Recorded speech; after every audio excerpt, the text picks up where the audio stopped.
Avui anem a parlar sobre el treball i els sectors de producció. Què és això del treball?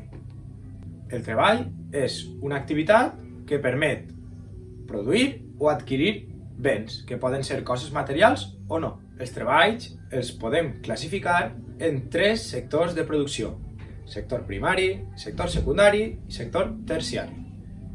Al sector primari trobem totes aquelles activitats o treballs de les quals s'obtenen productes directament de la natura. Les més importants són l'agricultura, la ramaderia, la pesca, la mineria i la silvicultura, que consisteix en obtindre productes de la natura com són el paper, la fusta, el cartró o el suro.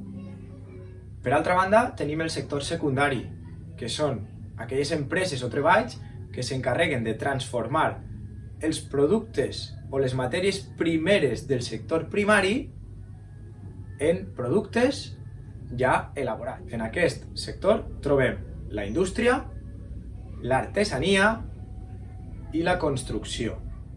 I per últim tenim el sector terciari, que són aquelles empreses o treballs que ofereixen un servei a la població, com són el transport, el turisme, la sanitat o l'educació.